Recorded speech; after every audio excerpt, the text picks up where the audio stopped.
Hello and welcome to this week's episode of the Pages to Pixels podcast. I'm Keerthana. I'm Rohan. This week we're going to talk about the latest season of The Boys. Season 4, correct? Yeah, season 4. It's a TV show on Amazon Prime and it's been one of my favorite shows. I think I started watching it as soon as it came out. Yeah, I mean, I binged it. Also, fun fact, when this episode came out and the first 4 episodes came out, they came out the same week as Bridgerton.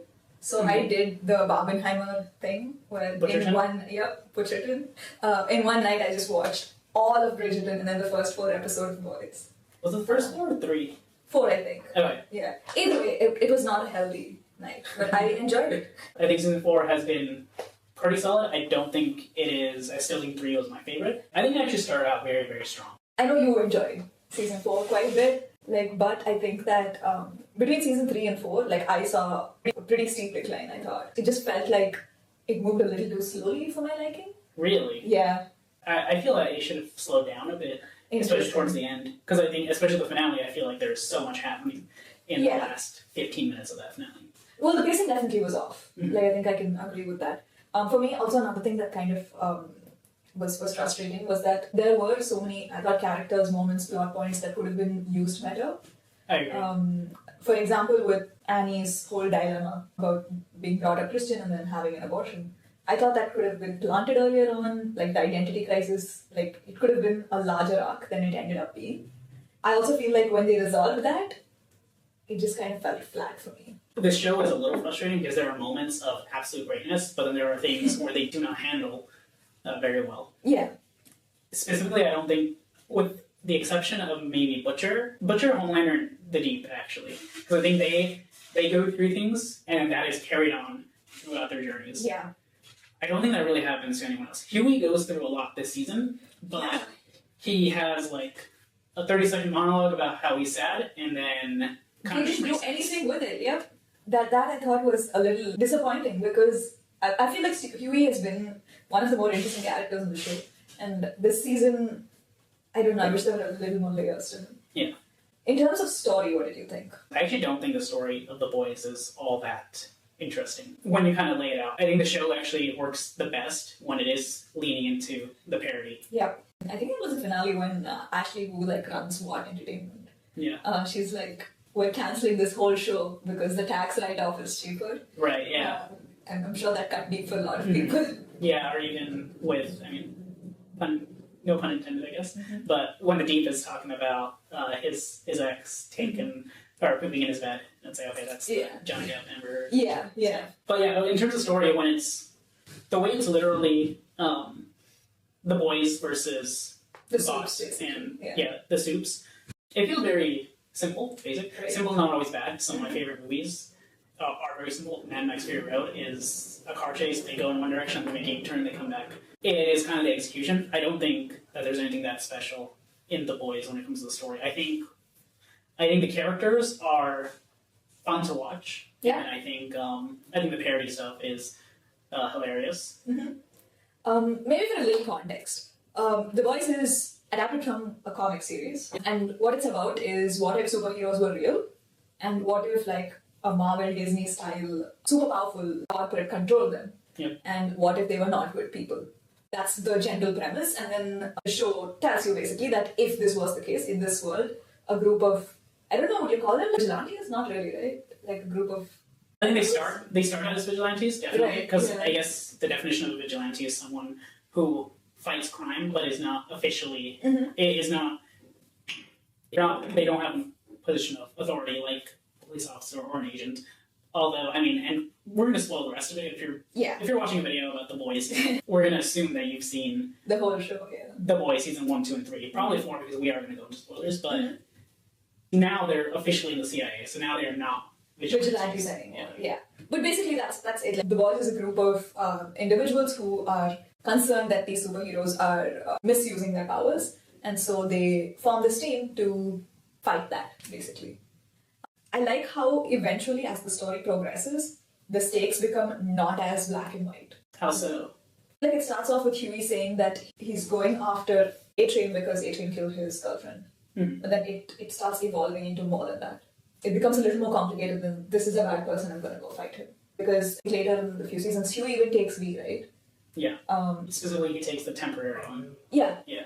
Yeah, but the idea is, I think, I like that they really lean into the hypocrisy of some of these characters. Yeah. I think that the reason that the show does as well as it does, and it works for me, is because of how good the character work is. Mm-hmm. Or at least it used to be, I think, before this season.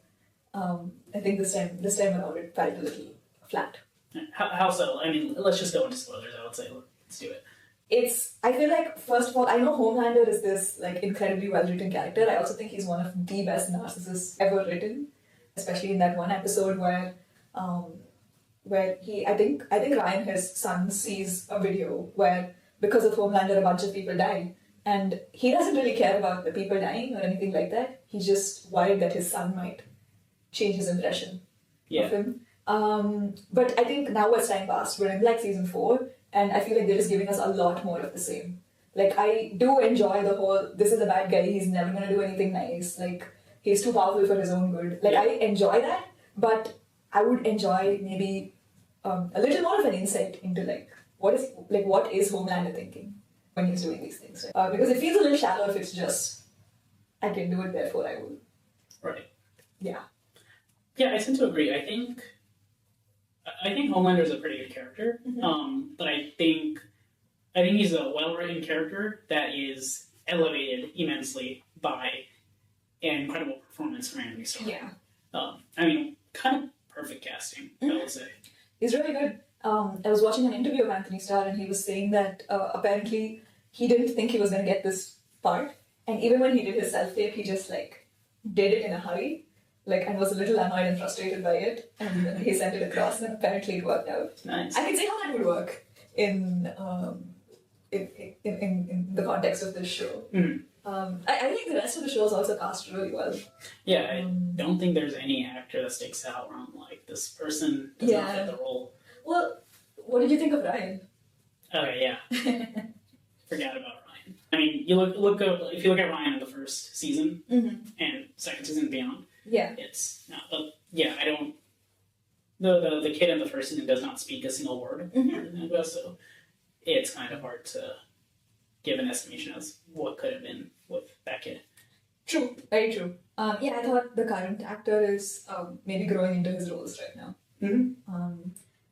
Now this is what we would call a serialized show, which means that each episode, the story has a connection to the previous episode.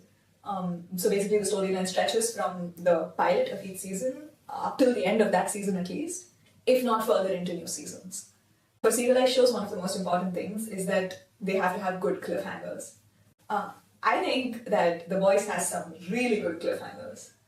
Especially at, I think, was it the end of season 1 when we see that Butcher's wife is alive still? Yeah, that's when we meet the original Ryan. Yeah, that's right. I thought that was a great cliffhanger. Luckily, I didn't have to wait for season 2. Yeah. But I was told that there was a lot of online conversation around that. Yeah, I mean, I think that is, if we're talking serialized, that's kind of the structure The Boys has to use. I can't imagine the show being a procedural. Yeah. Also for context, a procedural. It's when procedural is basically every episode is a new thing. Yeah. Most sitcoms are procedural, stuff like Law and Order is procedural. I tend to prefer serialized shows. Honestly, I don't even know if they tried to do The Boys procedural. I don't think I would have kept up with it. I mean, that's kind of why I stopped watching The Flash, because it was procedural. I was like, I get it. Every episode is there's going to be a villain of the week.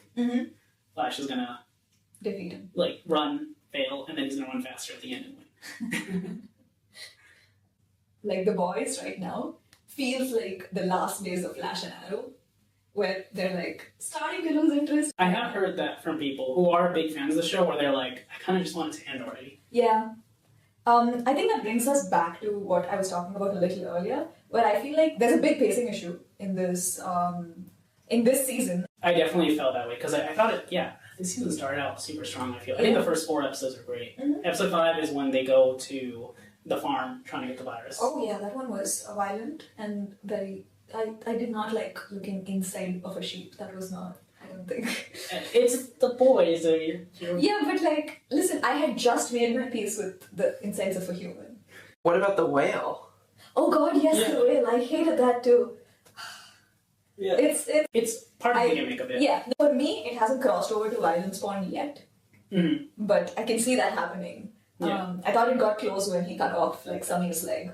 The show does lean into the shock value. It is part of that gimmick. And when I say gimmick, I'm not necessarily saying that as a negative term. I view gimmick as a tool that writers and filmmakers use.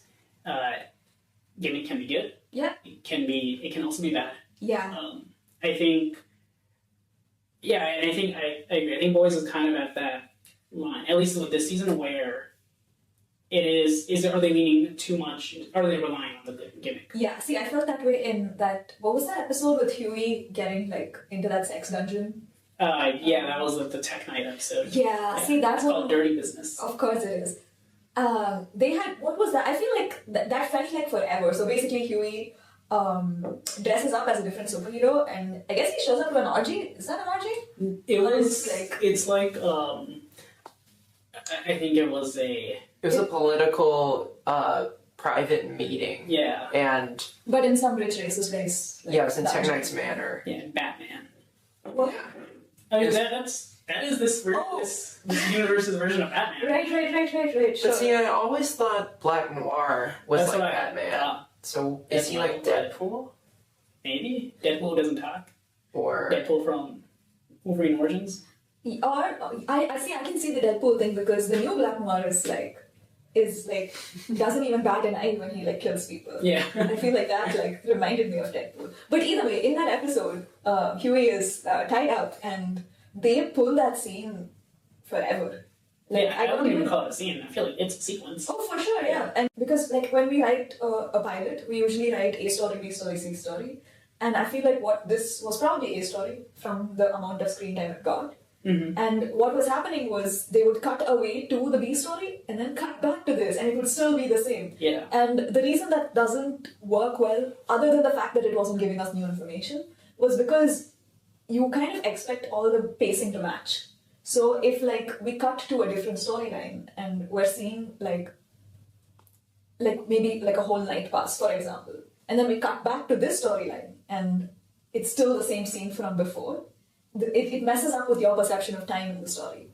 What do you think of the people complaining that this season was making fun of Mecca? Or I guess people watching the first 3 seasons thinking Homelander was a good guy, but there was a whole subset of Twitter, or not just Twitter, but Reddit, Instagram, all the social medias where people were finally realizing, oh hey, this show's making fun of Republicans. I thought it was very obvious from the very beginning. Yeah. Like from his cape. I will say, I do think there was a shift. I think seasons 1 and 2 was making fun of conservatives and Republicans in general. I think seasons 3 and 4 specifically decided, hey, we're going to lean into kind of the MAGA movement and make fun of them. We're going to lean into referencing current events specifically. Because I think seasons 1 and 2, they don't reference specific stuff. But season 3, I mean, they recreate the Pepsi commercial. They do celebrities singing Imagine. Yep. Season 4 already talked about it a little bit. It is the Johnny Depp Amber Heard. So, do you like that decision? Right. I think as a writer, that is a very risky decision because they're making fun or like they're making a commentary on like pop culture things, and that keeps changing, and you never know how much time it's going to take for a whole show to get done. I think that I love it.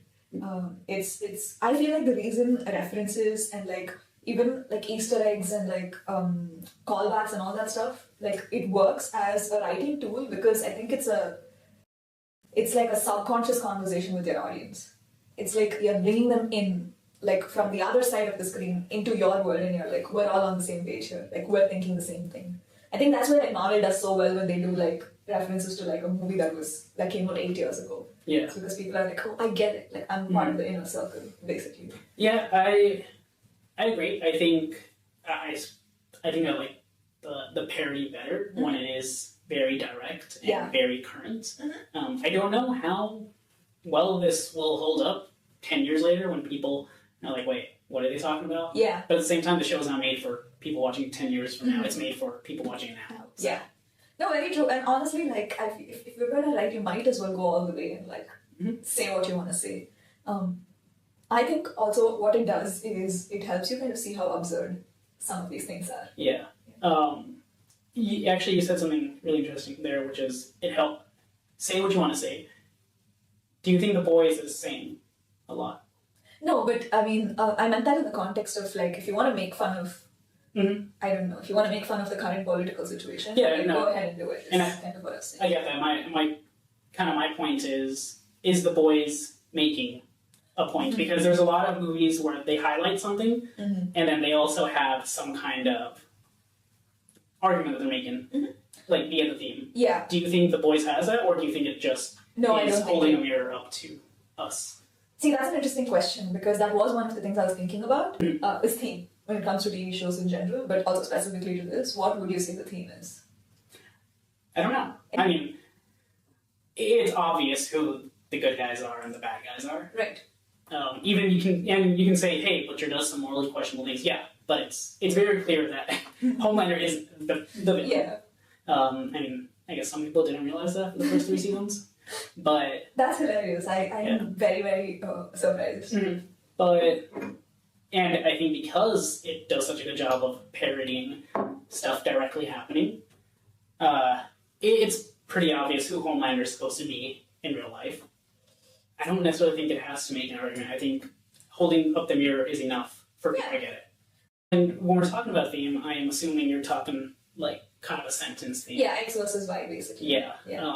There's like the general themes where it's, I like to use the word motifs more, where it's like, for example, this one's politics, media, right. morality, stuff like that. I think morality is a good thing to talk about when it comes to The Boys. I think that is very layered throughout. We see like our characters flip-flopping, and I like it a lot. So sometimes it doesn't work. Specifically, I think Frenchie's arc this season frustrated me.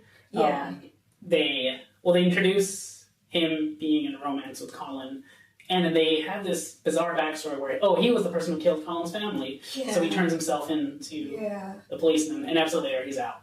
Yeah. And he's with Kimiko at the end.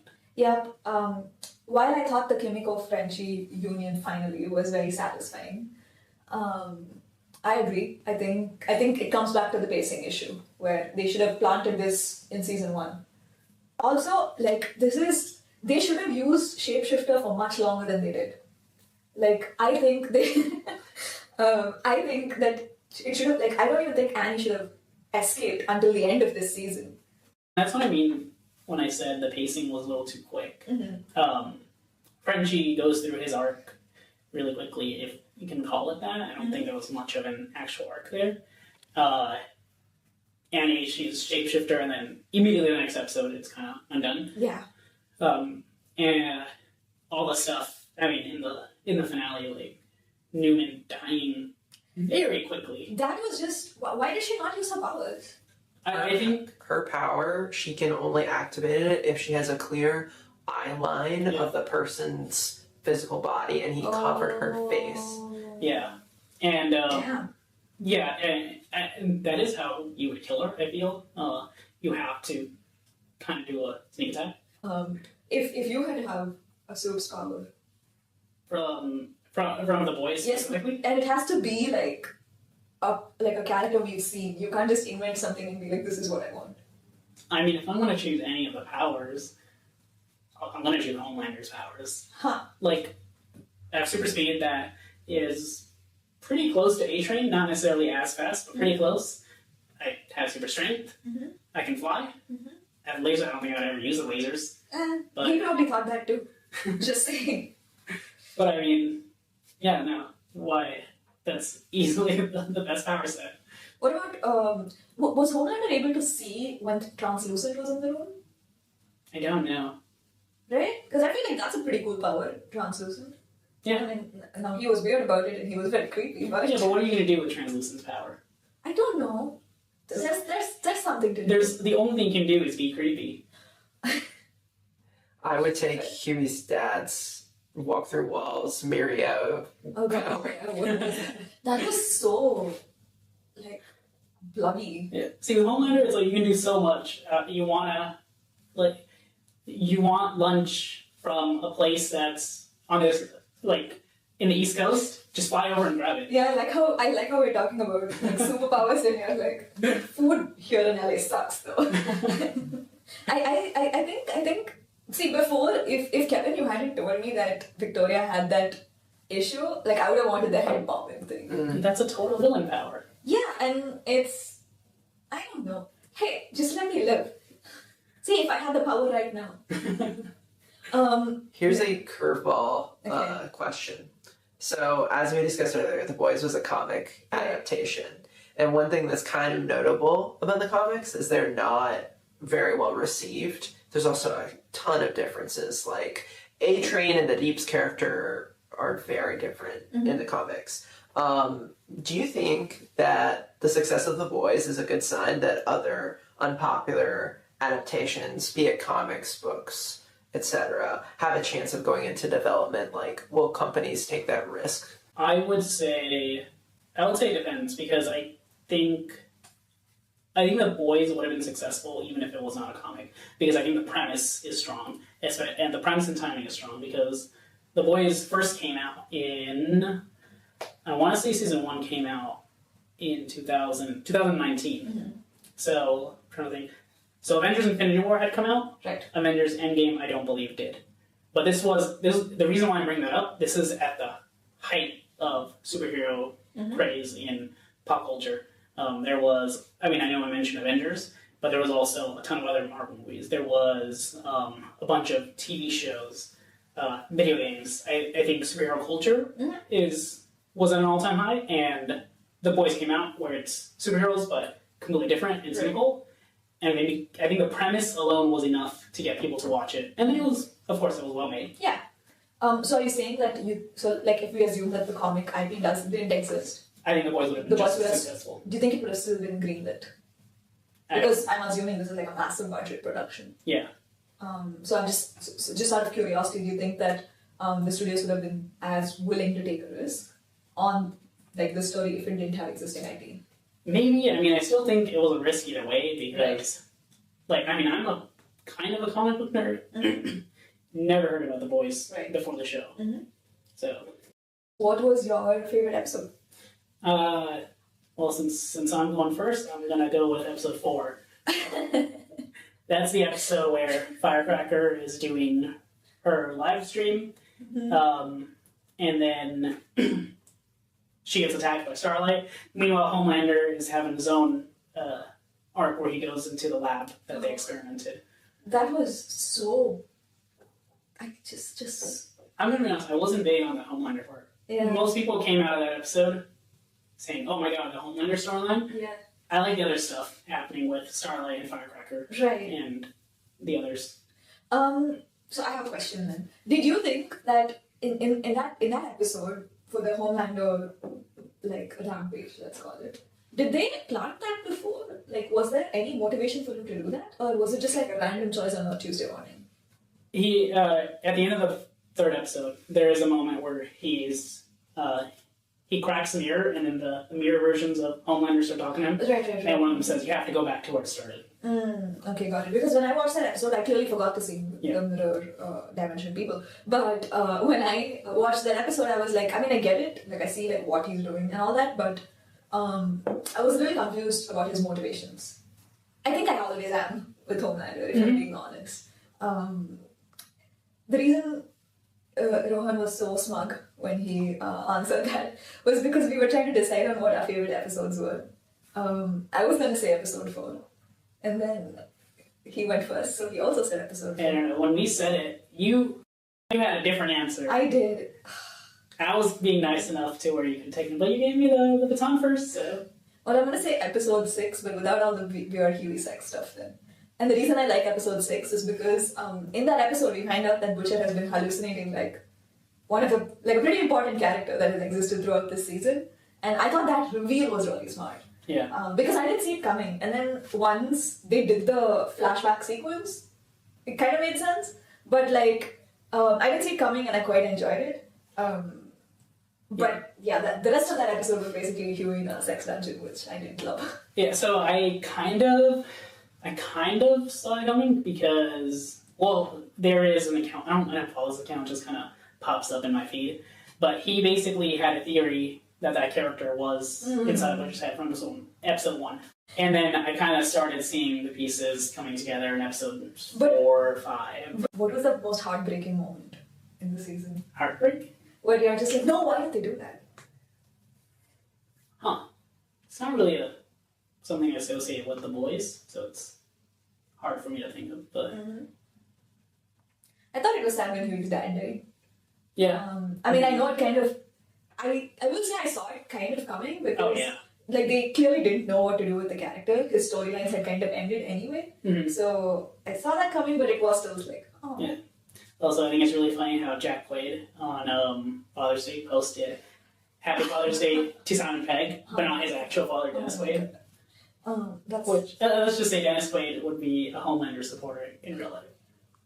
I have one last quick curveball for you guys.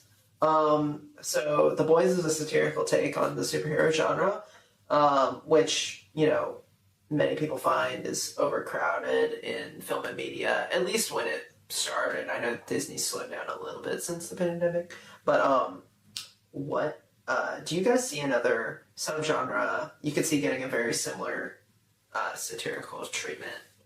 That's a good question.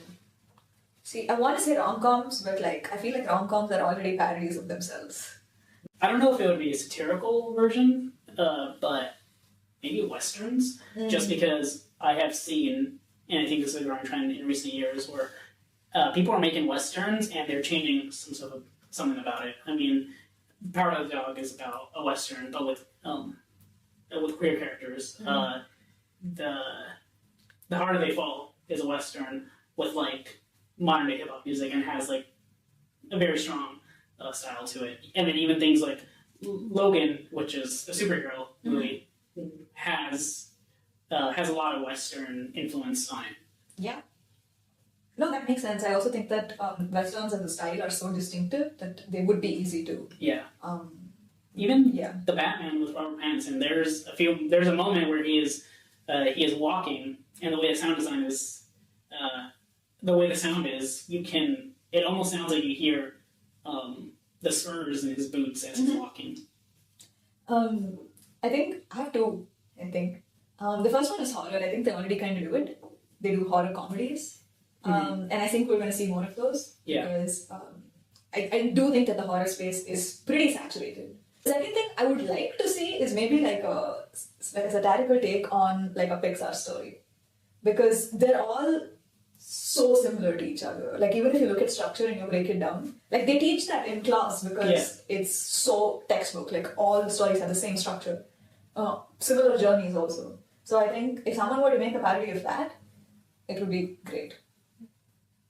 All right, time for ratings. So as a reminder, the way we do ratings here is on the script coverage scale. There is pass if we think not so good. There's consider if we think it's decent, and there's recommend if we think it's legitimately great. As a reminder, this is not a recommendation for the audience. This is just a rating. So how would you rate The Boys? Season 4. Season 4, see that's what I was going to ask you. Because I was going to be like, if you asked me to rate based on the pilot, which is how it would happen, if they were pitching The Boys, ideally the pilot would go to an intern in someone's office and they would do coverage on this. If it's season 4, I would say a strong consider. Okay. Yeah. I'm going to give it a weak recommend. I think I definitely have some issues with it. It was nowhere, and I think it is hurt by coming after season 3 because I think season 3 is so good, the best. Yeah. But I still think there's a lot of good in here, and I'm still going to watch season 5. This season did not lose me, so weak recommend. What would you recommend to someone who enjoys a show like The Boys? So I'm going to recommend an anime called My Hero Academia. It's about a kid named Midoriya, nicknamed Deku, who he wants to be a superhero. Or the world, there's basically everyone has superpowers, or 80% of the world does. Yeah, they call them quirks, because not everyone's quirk is necessarily impressive enough to be considered a superpower. Got it. So most people just go through regular society, and some people do become superheroes, and it's like an official profession recognized by the government and everything, and they have strict rules on how it's regulated. It's basically an optimistic version of The Boys, where if superheroes weren't corrupted the way they are in The Boys, it would be My Hero Academia. And the main character, he doesn't have any powers, but he worships this hero named All Might, who also is dressed very American, even though he's supposedly Japanese. And I'm like, All Might, that guy is a good guy, and he kind of passes along his power to Midoriya because he recognizes the potential Midoriya has in terms of being a good superhero when it comes to ethics. And it's about Midoriya becoming that hero. But he's going to a school where they teach you how to become a superhero. Oh, so it's like a bit of X-Men in there somewhere? A little bit, yeah. It sounds interesting. I mean, I've definitely heard of it. I know it's like a very, very popular one, so I've definitely heard of it. It's on Netflix, I'm guessing? I think it is, but only like the first few seasons. But Hulu has all of them. Got it. If I had to recommend a show to someone who likes boys, I'm gonna go off a little bit here, and I'm going to say WandaVision, because I think it kind of, in a way, like, is a satirical take on like television. Like, that's what it's television. WandaVision is where it comes from. We have superheroes there too, and I enjoyed the show. I know you didn't like it, but it's a great show. It's on Disney Plus. Yeah, that's what I would recommend. Okay. Yeah. And what else have you been watching? I mean, between last week and this one, I watched the Boys episode and I watched the new House of the Dragon episode, which I think has been most of my weekends for the last few weeks. Yeah, House of the Dragon has been consistently great. So good. I can't wait for the episode when we do that. Yeah. I'm going to be in the colors that I support, and if you want to wear green, go ahead. I've been watching Cobra Kai. Just, the show is so campy and weird, but it's also so self-aware. Like, it's stupid, but it is stupid in a good way. I think, and this is season 5, I'm gonna try to spoil without context season 4. No, season 6 is what's out. Season 5 ends with a character who is in prison, faking his own death to escape prison. And in season 6, they follow that character. The first thing he decides to do is teach more karate. He just got out of prison. He's like, I'm gonna teach a bunch of kids karate. That's a choice. Love the show, amazing. Yeah, I know. You wrote the spec episode on that show, right? That's also on Netflix, I think? Yeah. Cool. With that, we come to the end of this week's episode of the Pages to Pixels podcast. Thank you so much for tuning in. I'm Keerthana. I'm Rohan. And we'll see you next week with Deadpool. Thank you. Thank you.